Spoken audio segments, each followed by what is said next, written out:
Shalom, povo lindo que vai morar no céu. Bom dia, que Deus abençoe o nosso dia, que seja um dia repleto de bênção, de paz, guardado pelo nosso Senhor e Salvador Jesus Cristo. Aqui estamos nós, mais um dia, para a meditação diária da Palavra do Senhor. Nós estamos em 1 Crônicas, capítulo 10, e para trazer aqui esse maná, esse pão fresquinho aqui, a mensagem direto do coração do Pai para você nessa manhã. Aqui no capítulo 10 agora, a gente vai dar aqui o cronista dá uma encerrada nessa parte da cronologia, de Adão até Davi, as genealogias, de Adão até Davi, que foi até o capítulo 9. E aqui a partir do 10, a gente vai ver aqui nesse capítulo aqui a morte, a morte de Saul, a queda de Israel. E essa morte trágica, desse rei que foi levantado ali pelo Senhor, um espírito excelente da parte de Deus se apoderou sobre a vida dele. Esse não era para ser o destino dele, não foi isso que Deus planejou, mas mediante as suas consequências, as suas ações, as suas tomadas de ações, trouxe consequência. Então nós vamos analisar, é um texto curto, amor?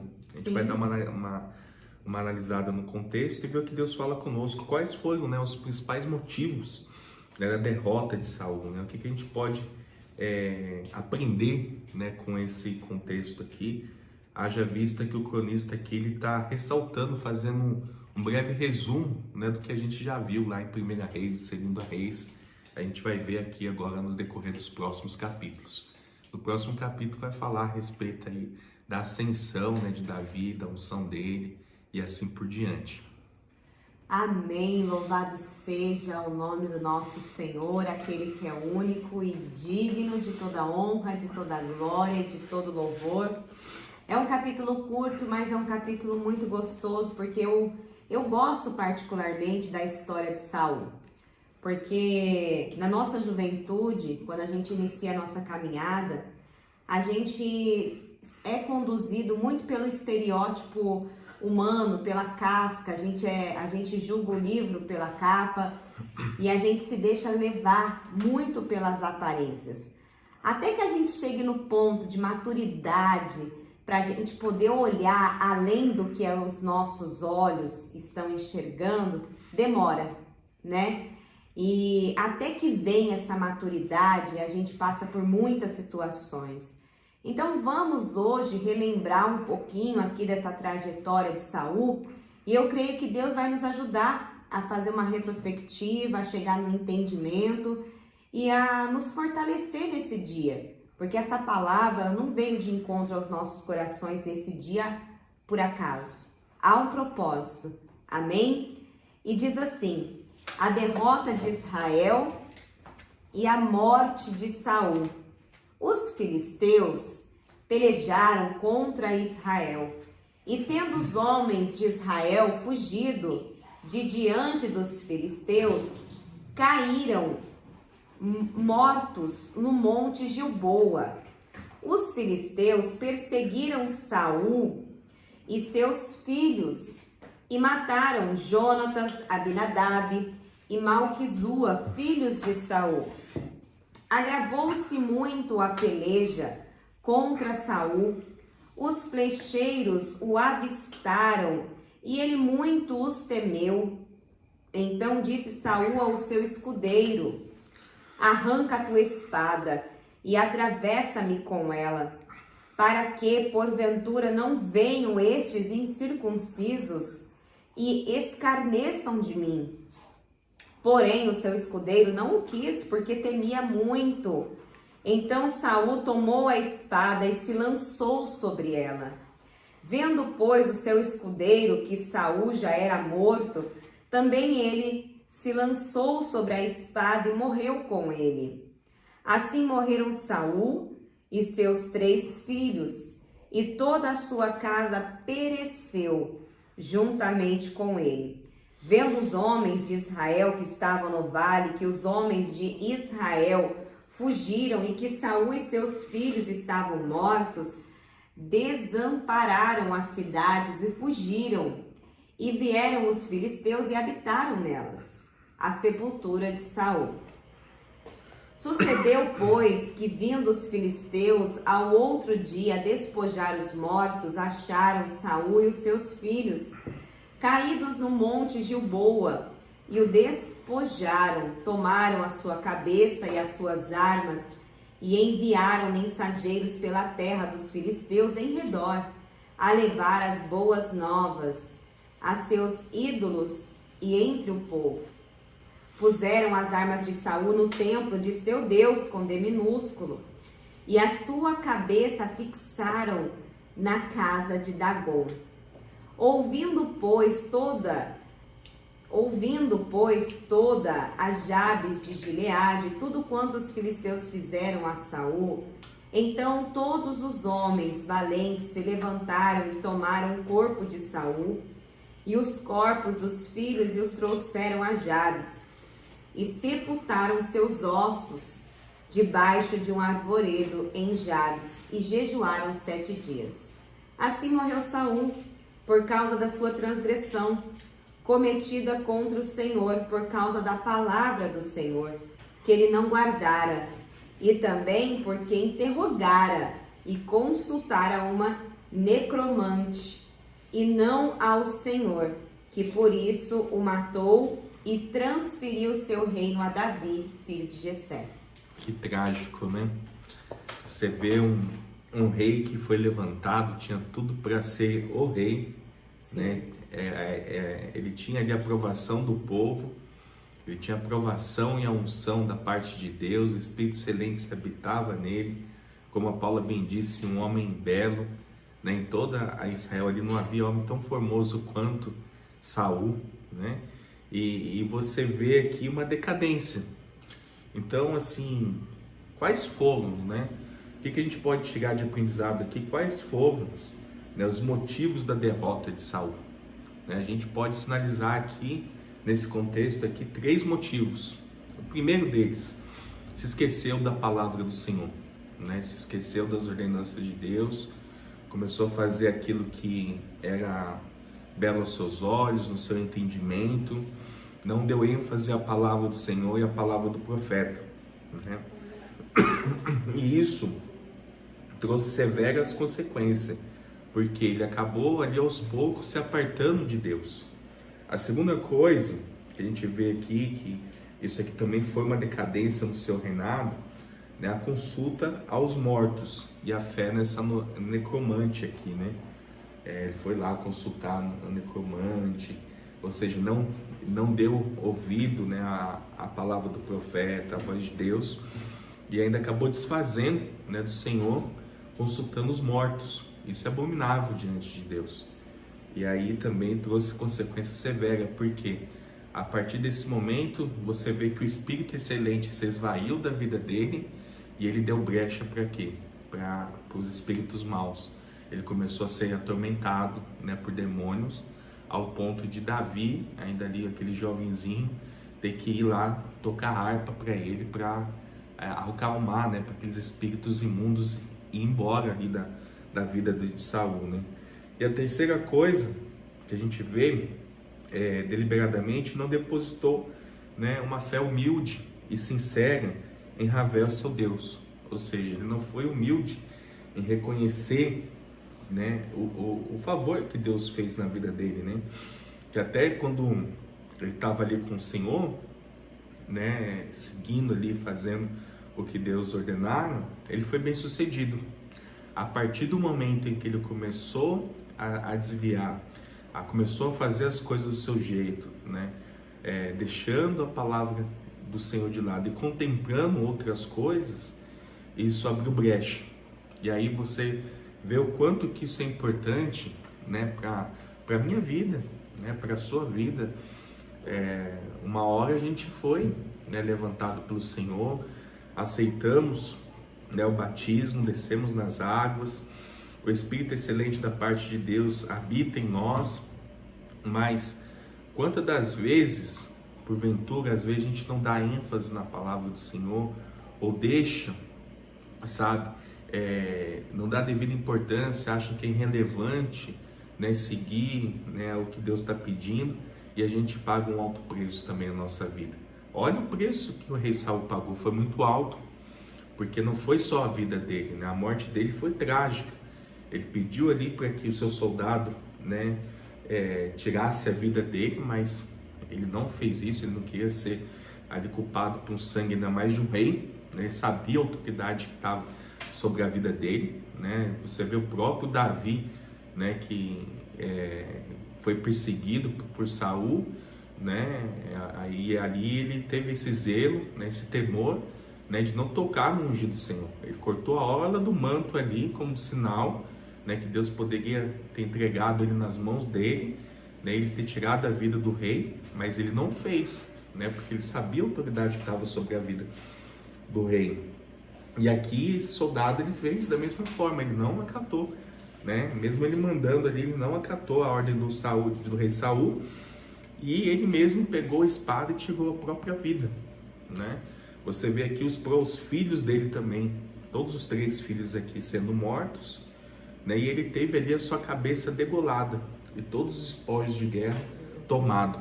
Então uma história muito trágica, né? Para uma pessoa... trágico, né? Para quem tinha tudo... Tinha tudo para ser um sucesso, né? Podia ter um final feliz, mas não foi o que acabou ocorrendo. Mas o que a gente vê nesse contexto também é que as pessoas, às vezes, quando elas estão ali no início de alguma coisa, elas buscam a Deus e elas até acatam a direção de Deus. Até começa bem, né? Até começa bem, né? Até como o negócio começa a engrenar, a pessoa tem aquela sensação que ela está no poder, que ela está no controle. Ela acaba deixando Deus de lado aos poucos, que foi acontecendo com Saul, né? Houve aquela situação onde ele ia prestar ali um holocausto para Deus e que era para ele esperar Samuel, né? E ali Samuel ele estava chegando, mas ele ficou ansioso e ali tomou a frente do sacrifício. E ali Samuel falou para ele, olha, né? Rasgou ali o manto, né? E falou para ele, assim como esse manto, né, foi rasgado, o seu reinado também. Então foram acontecendo, né? Foi uma decadência, uma coisa puxando outra. Então nas nossas vidas a gente precisa entender isso. Tem pessoas que ela tá lá no auge do sucesso dela e ela vai se mantendo naquele sucesso, as coisas vão prosperando, porque às vezes ela não fica ali escancarando que ela serve a Cristo nem nada, mas ela tá tendo uma busca, né? Não é o que você mostra, é quem você é. Não é aquilo que eu mostro. Eu posso montar aqui uma imagem e transpassar que eu sou algo, mas quem você verdadeiramente é quando ninguém tá te vendo? Se você não quer se declarar, se expor, tudo bem, mas você precisa ter uma vida com Deus. Esse é o segredo. Esta é a chave. Eu conheço pessoas que aparentemente é uma pessoa que todo mundo vê como uma pessoa fútil, como uma pessoa que não tá nem aí pra nada, mas a pessoa tem essência. Você conversa com ela, ela fala da palavra, ela tem se alimentado, ela tem buscado. E já existem outras pessoas que mostram que são nosso espiritual, que são de Deus, mas está vazia. Então, é quem você verdadeiramente é diante de Deus. Esse que é o ponto. Saul, ele colocou para fora quem ele verdadeiramente era.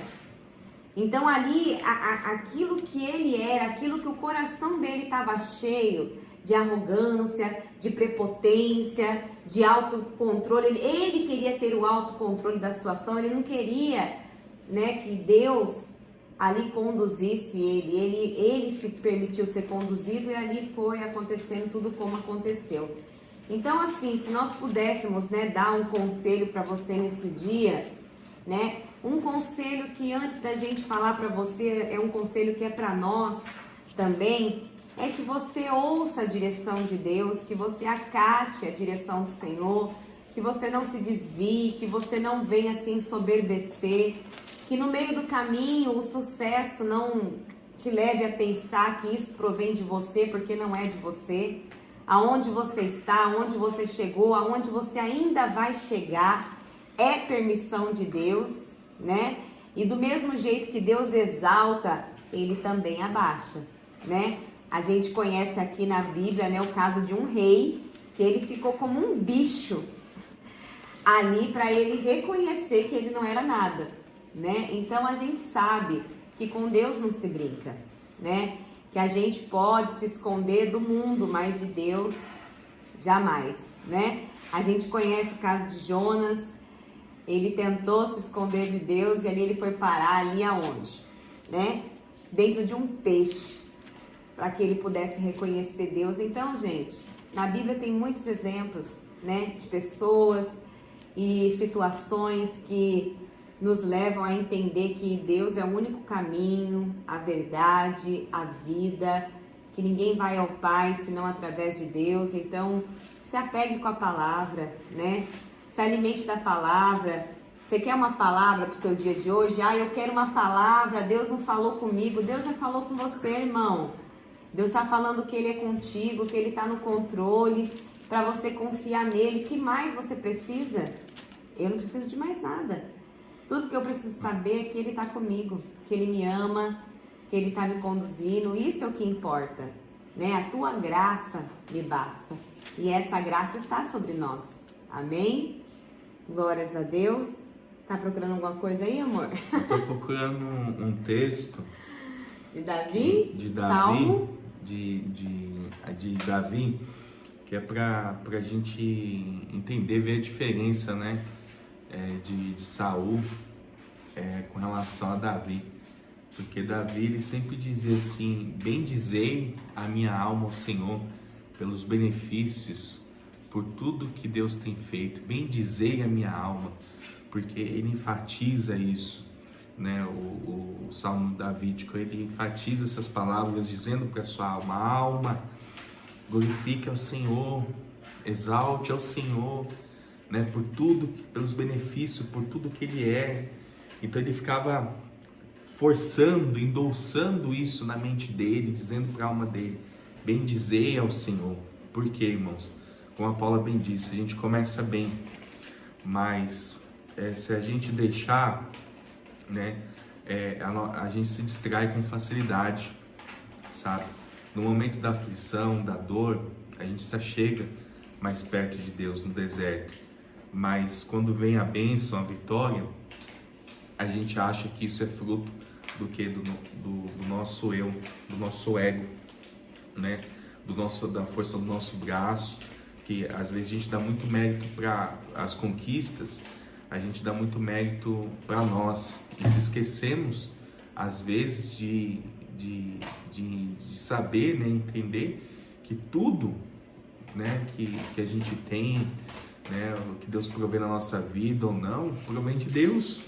Sim. E a gente tem que reconhecer a Deus em todos os caminhos. Talvez esse foi um grande mal, né, do rei Saul, porque ele começou bem, mas aos poucos ele se envaideceu, ele deixou se contaminar, ele teve uma distração, e quando ele percebeu, já era tarde demais, já tinha perdido seu reinado.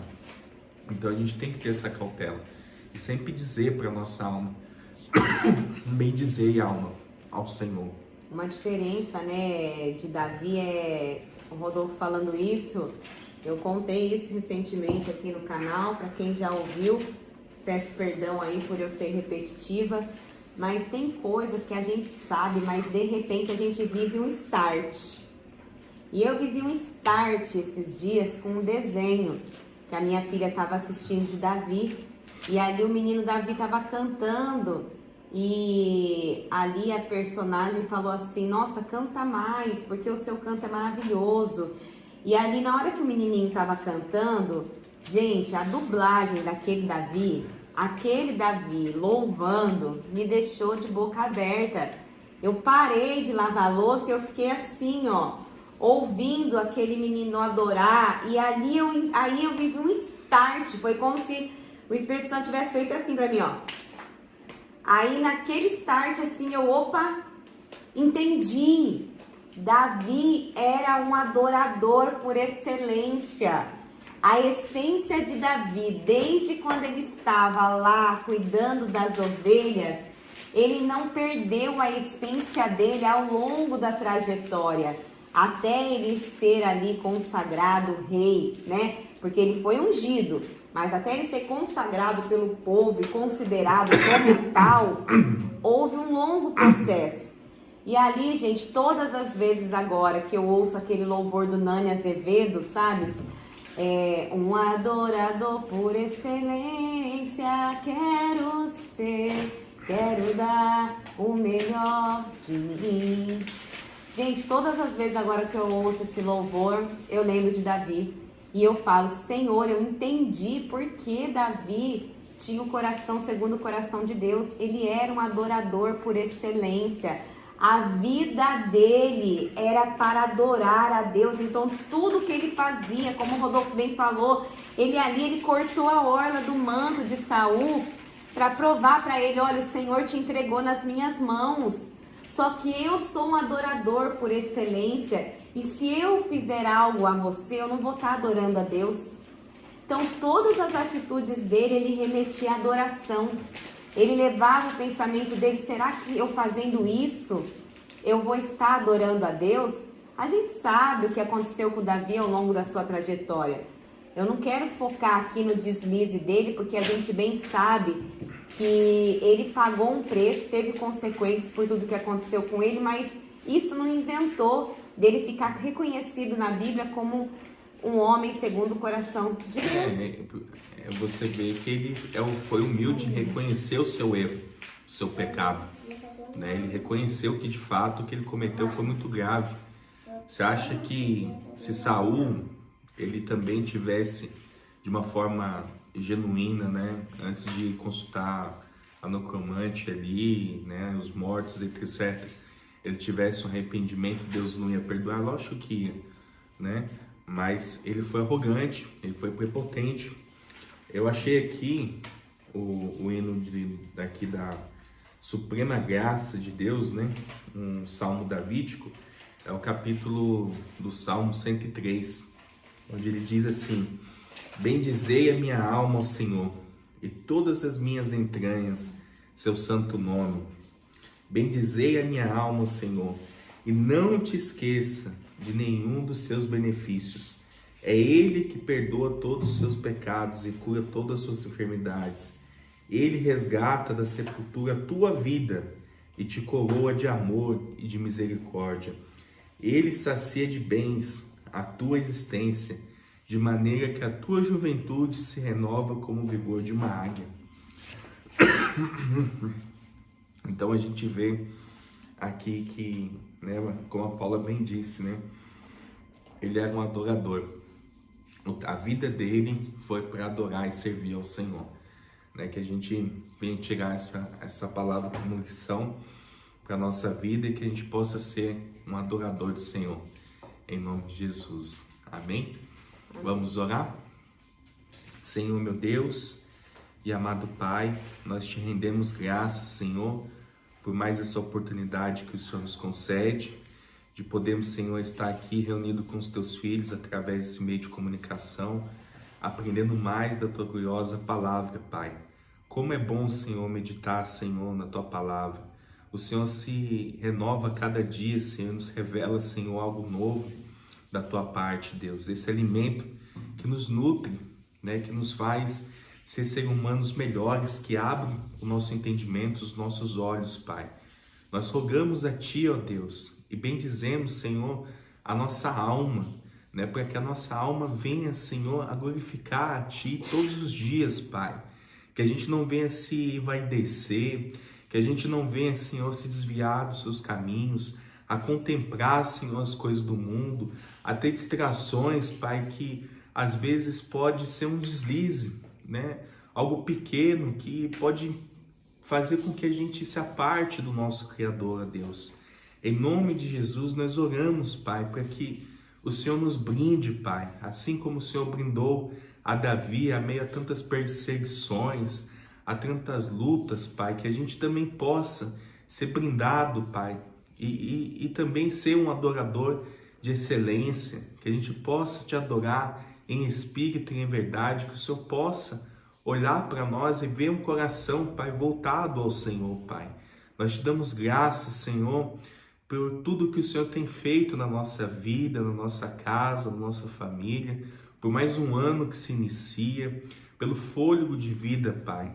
Principalmente, Senhor, pela vida do Teu Filho amado Jesus Cristo, por Ele ter deixado conosco o Teu Espírito, ó Deus. Nós te rendemos graças, Senhor, porque nós não éramos merecedores desse amor, Pai, mas a Tua palavra diz que o Senhor nos amou primeiro.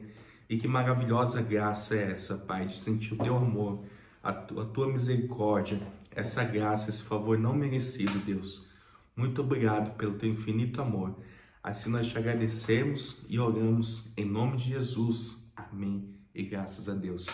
Lâmpada para os meus pés é a palavra do Senhor e luz que clareia o nosso caminho. Que Deus abençoe seu dia. Shalom!